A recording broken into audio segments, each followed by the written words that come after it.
All business. The elbow of alacrity.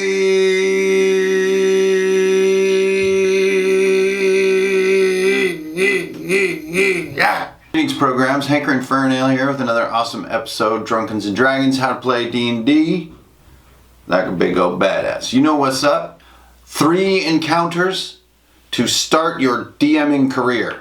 So a lot of people send me messages on Facebook, YouTube, and elsewhere asking about or talking about getting ready to try DMing for the very first time, or getting ready to try D&D for the very first time, or even tabletop for the very first time. All exciting moments in one's life, one's growth as a courageous individual contributing to the human race. So I want to be part of that growth moment, and I want to help you out because it can be quite intimidating. You're like going through the books. Maybe you're like the kind of person who skims, and like actually reading all of it is a little meh. And then you realize, well, if I only skim, I actually don't know what I'm doing. And I get myself in a bit of a pickle, and what am I going to do the first night? Oh my God, people sit down, they have their characters, they're expecting something to happen. Well, this is what's going to happen. One of 3 awesome encounters that keep it really simple for both the players and the DM to get used to a couple of brand new concepts and have fun doing it. Jibbida jibbida, jibbida jibbida, the most popular options of fantasy sort of themes in people's new campaigns. You've got low fantasy, high fantasy, and you've got sort of like dark fantasy, right? So low fantasy is simple, small, there's a lot of poverty involved, like, 1 gold piece is a lot of money in low fantasy. Low fantasy is like you barely get out of Mirkwood, like getting from the Shire to the Mirkwood would be most of the campaign. Very low power levels, small monsters, believable, touchable, kind of tangible world that's very medieval, very realistic. So, and then on the opposite side, you have high fantasy. High fantasy is giant stone labyrinths, clockwork monsters, mind flayers, elven magicians, fireballs, umber hulks, all that stuff. That I would consider to be high fantasy because it's pretty out there. The power levels get crazy. Spells are bonzo.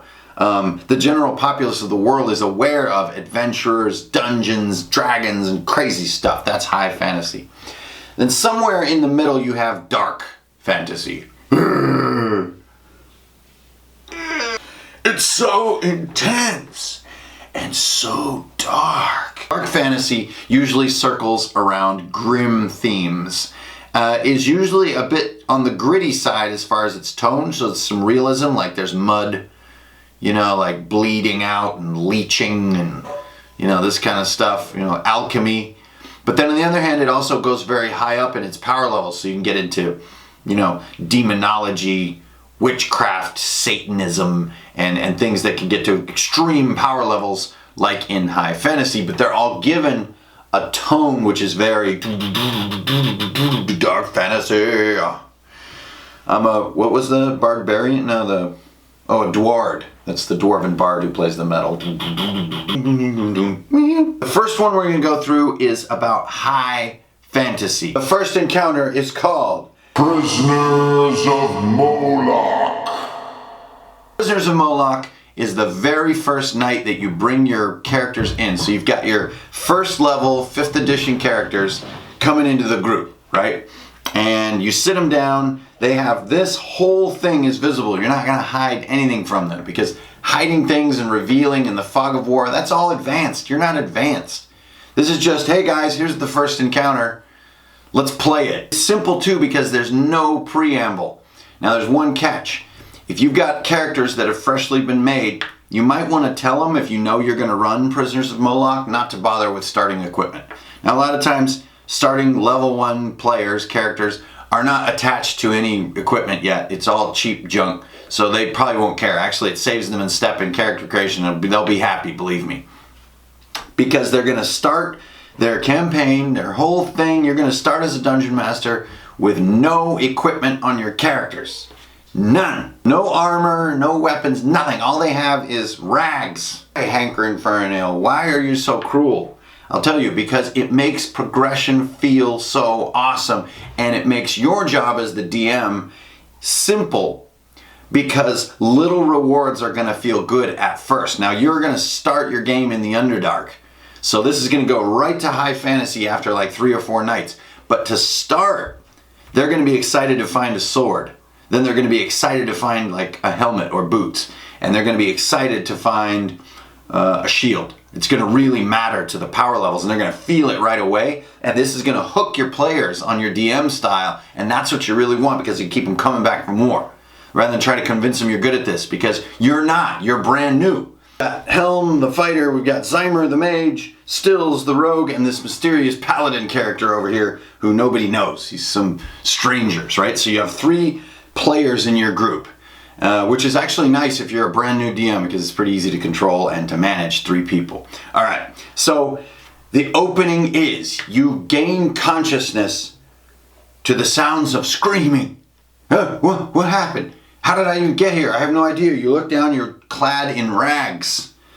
2 ghoulish figures clad in ragged armor, barely even hanging onto their bodies, rusted out armor, are moving across this dim chamber, dragging some poor soul by the ankles who's struggling.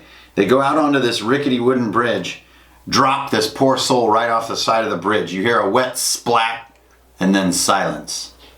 They move back into their positions and turn around, and when they do, you see their hollowed out eyes, and they look like some kinds of undead servants. As you survey the room, you see a round chamber, dimly illuminated by a weird glowing phosphorescent plant in the far corner. Another cage holds what looks to be a muscular fighting man, I guess I'm seeing from Zymer's point of view, and 2 vertical poles in the room have shackled prisoners hanging from their wrists. One, a goblin halfling hybrid, looks like a nimble little fellow. The other, one of the blonde-haired paladins of Atar, but without all of his regalia or armor, just hanging there in a loincloth like the rest of you. The ghoulish guards eyeball the 4 of you, and it looks like they're getting ready to drag the next victim off to whatever it is they're doing by the bridge. What will you do? Roll initiative. There you go. That's the start of the Prisoners of Molok. Don't let them think, talk. Who are you? Are you my friend? Where did I come from? None of that crap. We're in the tavern. How did I get? No, none of that. None of them have any gear. 2 of them are in a cage, and 2 of them are hanging by their wrists on manacles. And this guy's an NPC unless you have 4 people in your group. Okay, now what needs to happen? What is the story here? Okay, well, let's go down our 3 elements first, right? Timer, treat, threat. The timer here is that these ghouls have a job, and it is to throw the prisoners off the bridge into the gelatinous cube. You can probably see it there. What is the treat? Well, you've got some crates here, which are probably going to hold something useful. You've got another crate back here beyond this far door, probably has something useful. And you've got a lever here by this phosphorescent bush that is the release lever. So that's going to help them tremendously. Those are the treats. There's lots for them to use to their advantage. They can also use the bridge. If a lot of you guys have been playing D&D before, you know that you can throw people off bridges to save yourself a lot of time and effort. Okay, those are the treats, and that's the timer. The threat, obviously, there are 2 ghoul guards down here and 2 ghouls approaching. I'm a brand new dungeon master. I don't know how to run ghouls. What page in the monster manual is that on? Doesn't matter. They all have 12 hit points. They all do 1d6 damage with a sort of a blunt sort of fragment of metal that they carry. That's it. They get no modifiers on their rolls. It's that simple. So you roll a d20. If you hit what the armor classes are of your characters, without armor by the way, which should be somewhere around 12-ish, then they hit, they do 1d6 damage and move on with life. It's going to be that simple. If unarmed combat is engaged, then your players should be about able to go toe-to-toe with that sort of attack power. Okay, so what's going to happen? There's a bunch of things that can happen. They can wait, who knows where they're going to go. Roll 1d4 to see who they want to drag to the cube next. Or if the players are paralyzed with indecision and don't know what to do, go to the mysterious paladin, drag him over, plop him in the gelatinous cube, and he starts dissolving into it and screaming, and it's a horrible scene.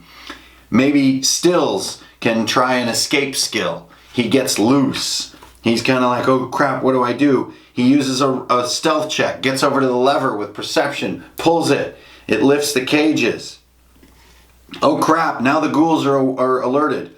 Maybe one of these guys wriggles their way out of the cage with a strength check. He bends or breaks one of the bars, gets out when they're not looking, starts the fight early. Whoops, that was dumb. Stills hasn't released. Oh, well, what am I going to do? Oh, I fall back. Oh, crap. Oh, look, lumber. Picks up a big 2x4, turns it into a lance, and starts fighting and fighting them back. Who knows what can happen? By hook or by crook. Your players are going to figure out a way to not get killed, I guarantee you. This is not a difficult foe. And this is a situation a lot of people can intuitively put their minds against. It's your turn. How are you going to get out of the damn cage? Or you're just going to stand there and be a distraction? Or what are you going to do? It's just very intuitive, okay? So everybody gets out, right? The fight is joined. The guards over here are alerted. This whole thing happens. You run through a nice, tidy little combat without a ton of bonuses and a ton of shenanigans. Maybe Helm even gets over to the crate. Have something in your notebook about what's in the crate. A longsword, a shield, and a helmet that's +1 armor class. That's simple. Oh, hey, look, I found stuff, guys. Woo, great, this will help with the fight. Cha-cha-cha, I'm fighting the thing. Oh my god, this is crazy. Maybe they're a little too strong for us. Come on, oh shit, then this guy's attacking. Maybe, there's a little spell used to trick him, and he winds up over here. What's going on? I don't know. Over here, one guy gets pushed over, falls in the cube. There's a graphic like ghoul dissolving into the cube scene. That's totally metal. The cube slurps under the bridge to the other side. It's hungrily reaching up with pseudopods. You don't want to really engage level 1 players though with a gelatinous cube. Not cool. So if they're dumb enough to fall off the bridge, that could get really hairy, but it'll be exciting. So they beat these guys. Oh god, I don't think we have enough hit points to beat the last guy. Everybody get out of here. Paladin, all stay, self-sacrifice. He's killed. Oh my god, that was crazy dramatic and heroic. What's up with this door? Oh crap, it's locked. One of them must have the key. Oh, it's this guy. Oh, he's out of his charm spell or whatever. Fight. Hey, I got the key. Open that up. Maybe it's not even locked. Maybe it's just stuck and takes a strength check. Something simple. They get through here. They find the second crate. Hey, look, it's got a bow and arrows in it. And cool, this is probably from some other poor soul that got fed to the gelatinous cube. I'm a ghoul and I'm still alive. Kill him. You're done.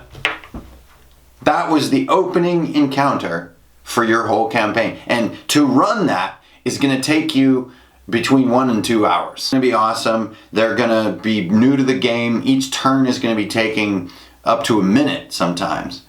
And that's how it's going to go down. You can roll a timer in the beginning when the ghouls are kind of coming across the bridge, and you can say the ghouls are going to come within sort of eyesight of you in blah rounds. So you have your turn, do a thing, your turn, do a thing, go around, maybe twice or something, and then they sort of arrive. So you get that opening lag. In this video, that opening lag took me 10 seconds to describe to you, but sometimes that can be a 10-minute piece of time right there for your group as they figure out the encounter, take a look around, and deal with freaking out. All right, the Prisoners of Molok is great too because it sets you up for asking who the hell is Molok, which the characters don't really know, but the players through the title of the adventure get some kind of weird hint. Whoa, there's some guy, he owns a giant dungeon, we're in it as food, and his name is Molok, and what a jerk, we should probably kill this guy, right? So you go beyond this room, and for your next session, you don't have to say what's beyond here. You can invent the next 2 rooms. Or if this took a little less time than you wanted, the next 3 rooms. Or if it took too much time, you could just make the next single sort of space. So on and forth. You can have this destroyed. You can have these things fall in. But notice, there's no fire here, there's no water, there's no complex mechanics to deal with. This is really simple. This is you as a dungeon master running perception, skills, and basic attack rolls. And you're not going to use real ghouls out of the book either. These are just random dorks. They have no capabilities. They don't regenerate. They don't have dark vision. None of that stuff matters. What matters is role-playing, feeling the fear, and then doing the basic combat. As the DM, that basic combat, that's where you're going to be thankful because you're going to be like, yes, this is what I needed to learn and practice. Okay, also, if you don't have a bunch of 3D props and stuff, this is a really simple room to set up. So now I'm going to pack up The Lair of Molok. The domain of Molok. The Dolok. We have dark fantasy. And dark fantasy we are going to play out right here in the town of New Haven. Now, New Haven is a town like Salem. Okay, that's where you want to put your head. It's always raining. There's black mud in the streets. People don't trust each other. There's a tone of doom on the town. There's like weird Inquisition type guys walking around being mean to everybody. There's like a stocks that has blood where the wrists used to be, and the vendors and the merchants look kind of scared and hesitant to say anything, and you got to get this whole tone going, right? Now, if you jump on Facebook, today over lunch I wrote like 3 little pieces of primer text for these 3 encounters, and those primer texts can almost serve as your introduction text. So that introduction text is crucial. Some DMs will read it to the players to make sure they hit all the little clues just right. Other DMs will have it written in their journal. Others will improvise it because they're kind of into the mood of the tone. Whatever it takes. But this is the town of New Haven. Now, your players can enter one of 2 ways, and this gives you a little bit of an option as a DM. And if it's your very first time DMing or very first time playing tabletop, options are not your friend. I would just say they enter the town. You are, road-weary adventurers in need of shelter, and you come across this town, New Haven. You're looking for work, and you enter town, seeing this sort of grim tone about town. If you're ready for some options, your players can enter either via the front gate, which is right here, coming through these dwarven guards atop these towers, or come out of the tavern, which is why I have this little door right here. So they can spend a night in the tavern. You can introduce them to each other and say, this is how you met. You had a night of great drinking, telling heroic tales, but you guys really are looking for your next adventure, and you sort of wake up the next morning to the smell of burning flesh. Okay? Now, if that's not what you do, and they come in the front gate, they notice this is a town in a time of doom. Not only are the vendors downtrodden, the streets seem abandoned, they're filled with black mud, the buildings are dilapidated, and the air is thick with the smell of burning flesh, right? Okay, so the title of this encounter is A Burning in New Haven. What is this encounter, and how does this start things off? Remember, we're level 1 here, guys. Okay, so this is going to be a practice for you as a dungeon master in description. So you're going to describe the stout dwarves who've clearly been paid to stand guard in such a miserable town. Normally dwarves, are much higher in their station. So they stand in the rain and stand guard over this town. You enter the town. There are carts with various goods, but honestly, the vegetables look pretty bad. The fruit is withered, and the beer is leaking out of the barrels. It's probably already gone blue. Scene. As you round the corner or emerge from the tavern in New Haven, you come across the linchpin of the encounter, and this is where the role-playing is going to happen. And basically, this is a moral imperative type encounter. So it's going to be a little more interesting and challenging for your players, and as a dungeon master, you need to make sure the options stay clear and the imperative and the imminence is still there. This scene is before you. There's a great pyre of flame in the town square around this corner in the road. And at the 4 corners of this pyre stand 4 witch hunters. And you can know them by their, black sort of puritanical hats and adventurer's gear, and clearly some formidable looking folk. At this little table in front of the burning pyre, there's some, odd looking paperwork where they've clearly made up some random excuses of why they have to burn this person. Or maybe it really is a witch of terrible power and they are saving the town. They just don't have a good PR aspect to their business.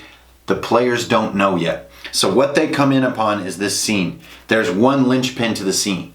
When they look up at the pyre of flame, the girl that is tied, that is bound to the stake, is not only barely older than 12 years old, she's also strangely beautiful. And unlike all the dark-haired and dark-eyed people of this town, she's got blonde hair as bright as silk, and she looks like the sun has never scorched her body. She is of royal blood, perhaps, wink wink. clearly out of. Captain of the witch hunters, upon seeing the players, takes one bold step forward and says, "Ho, stop there. This is a sacred ceremony of our town. You defile our purism with your presence, strangers. Now be gone until the deed is done." And he turns around and looks up at her as she burns, or begins to burn, and she begins to let out some terrible screams as her feet begin to burn. Terrible screams of a 12-year-old girl. And this is intense. This is a moment for players to be heroes. I would be shocked if you had a group of players who simply said, well, whatever, that's quite a scene, and they walk into the tavern. If that's what's happening, then your dark fantasy campaign will be dark indeed. The consequences of letting her burn need to be dire for your story. You need to make them live that down for many sessions. But that won't happen because this is your first session. They're going to be like, yay, guys, to fight. So they go forward and fight. Now let's get back to our basics. Timer, treat, and threat, right? The timer is the burning of this girl, and you need to roll a dice on it, and I would probably give it 1d6 rounds. So, boop, 1d6 rounds. In that many rounds, she's going to be burned to death. That puts massive imminence on this encounter. Either to just go for trying to release her, or kill the guys fast, or distract them and release her, or something. But if you're trying to save her, the imminence is there. You're ready. Okay, what is the threat? Obviously, the 4 witch hunters. But there's a bonus threat, which is the hired dwarven tower guards. But they're around this corner. They'll only become a threat if the players are sloppy with their visibility and line of sight. Dark fantasy is brutal. All right, and then finally you have the treat. There's a lot of treats in here, a ton of treats. You've got 3 carts to work with. You've got these big banners. You've got whatever's in these boxes. So if you want to put, the boxes are filled with a shipment of spears, or maybe it's a shipment of flasks of oil to exacerbate the fire. Whatever, but carts and cargo are so useful to players in so many wacky ways. They can do all kinds of things with it. Finally, a treat could be an intrinsic component of the town, which is people. Maybe the players can rally the townsfolk to help them overthrow these buggers. Now, you could add a bunch of minis to represent townsfolk. I think that would be a cool idea, but generally the townsfolk are going to cower from this situation. It would take some charisma, some good role-playing, or direct incentive like gold to get any help out of the townsfolk. But it does count as a treat in my book. So boom, the combat explodes. What's interesting about the combat? Use the table. Use the parchment. Maybe the parchment is of great value to the captain. Another piece. These are all just normal combatants, right? Same as the ghouls. 12 hit points. AC 12. They do 1d6 damage with their rusty longswords. You're done. Maybe the captain has 24 hit points. You just double it and does 2d6 with his rusty longsword. You just double them. Now 2d6 is pretty intimidating for an NPC at this level, but that's okay. One hit from that and they see you rolling 2d6, they're going to take him seriously and maybe start to use the environment. The catch to the enemies is this bugger right here. We've got an archer among the witch hunters. And at level 1, an archer can be a real bugger. So make sure as the DM you pull that archer back just a touch and get those 1d8 arrow shots, man. Those are brutal at low level. Brutal. So the party is instantly faced with learning how to use the environment, make a moral choice, follow through, potentially role play for help, not expose themselves to the dwarves who might come back and enter the fray, which would be disastrous for them, and to deal with ranged DPS while fighting a melee DPS combat. All right, now when you're done and they beat them and hopefully they rescue Sarah, they take her to safety. It's revealed her last name isn't Thrush. That's all been a cover. Her last name is Westburg, and she's actually the daughter of the Earl. And a great reward is in store if you could return her safely. A bunch of other questions are sort of implied by the situation. What is going on with the witch hunt? Oh my God. Townsfolk have various quotes which you can write in your journal about how horrible the witch hunt is. Like, we're running out of people to burn. Like, it's completely out of control. Like, where's the king? Why won't he intervene? Or there's a darker purpose behind this plague of witches, which is that they're not actually eliminating witches, they're eliminating the competition. For each witch that is slain, those who remain become more powerful, etc. It sets up a great witch hunting, dark, demonic campaign. Okay, that's The Burning at New Haven. To Royalty, or the Road to Westburg if you prefer. So here's a view, the Road to Westburg, or Road to Royalty. And if you read the blurb on Facebook, it was clear that these are adventurers who are normally paid to escort wagons. That's their work. And this one had a royal crest on it, but they don't ask questions, they're just told to go. The road that they take to Westburg is generally paved and easygoing, but there's one spot that they will earn their pay, which is called Shadow Crags. And at the Shadow Crags, the road is pinched between these great stone formations, and it's often the home of nasty characters. So they know they're probably going to encounter something. I know, there's not a lot of intrigue or mystery. It's a setup for an encounter, and that's okay because you're brand new to D&D and you're going to keep it really simple. This is the low fantasy encounter. So that means simple, dirty, poor fantasy, okay? So you're gonna feel that right away. So they come up in their wagon and there is a rusty, fat chain draped across the road between these rocks and two goblins up atop these stones. And in closer inspection, goblins maybe aren't even a real thing. I mean, it might just be a myth. These are just stunted, short little pygmy men who've got black face paint and black equipment, and they're just scuzzy little brigands who like to call themselves goblins. But really, they're men. And that's a great detail to set the tone to your entire campaign world. Is that, you know, Umber Hulks, actually, those are just like this strange tribe that has these huge headdresses that make them look like ant people. It's all a myth. Or is it? Right? That kind of stuff. Classic low fantasy. Anyways, these guys are just trying to make 10 gold. What are you going to do? Well, you're going to have to get through because the king is paying you. So back to your basics. The Road to Westburg. Timer, threat, treat. The timer on this map is, as you guys come up, someone in the party notices another goblin man jump out of this hole in the rocks. And there's another one behind him. Timer. Get your dice.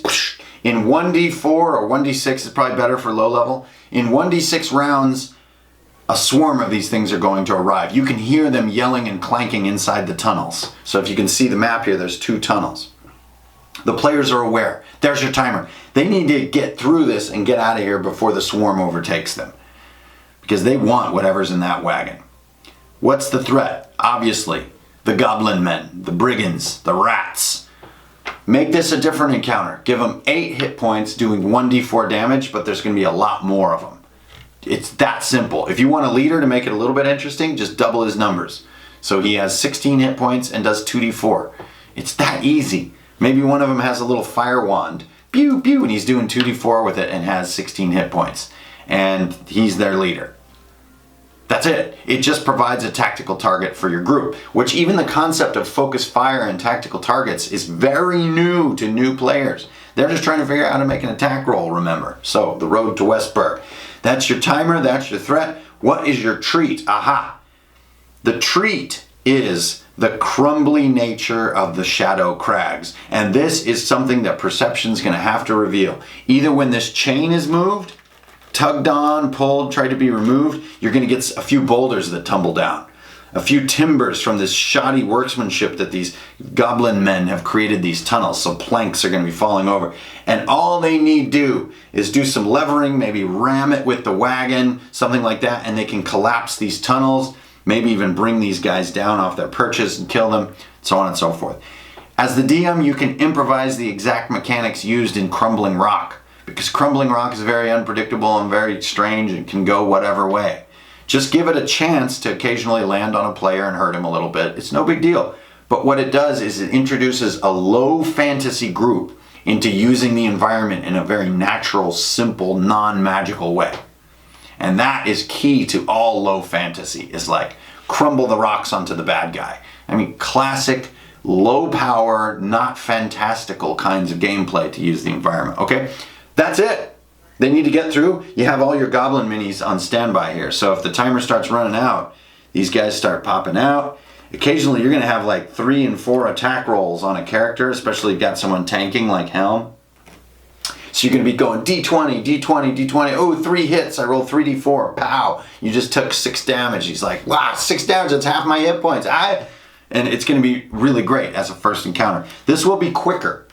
You know, the hardest one is definitely gonna be Prisoners of Molok. That's a little bit more complex. This is pretty quick. You could probably play this in an hour if your players don't dilly-dally. If they do a lot of stealth and they hide and they move and they shuck and jive, it could take more than an hour. Maybe even up to 2 if they're really new and they're working on their attack rolls, how to do skills and all this kinds of stuff. But believe me, you want to do less. You want to leave them wanting more. You want to talk about how the game's going, work with the characters a little bit, open your session up slowly with a character check and a sort of character audit, make sure everybody's going by the book. Play a nice, tight, super fun encounter and say, hey, that's all I got, guys. And, you know, mark down some XP and, hey, you found this gem and you found a thing and there you go. That's our first encounter. That's all I got for tonight and I'm going to work on the rest. And it leave them wanting more. They need to go home wanting more. Okay, that's it, you guys. 3 encounters to run the very first time you dungeon master. Give them a try. I hope they're a bunch of fun. The Prisoners of Molok, The Road to Westburg, and A Burning in New Haven. This is Hanker Infernale signing off. Get out there, strength on our beer, encounters, just jump into being a DM. There's no reason to hesitate. The game is tremendously simple if you just take it into your own hands, all right? And I know you're gonna do that because you're my lumpy heads out there. You're really cool. So remember the elbow of alacrity? Get out there and booyah, the boosh cakes with the All right, close-ups. Poof.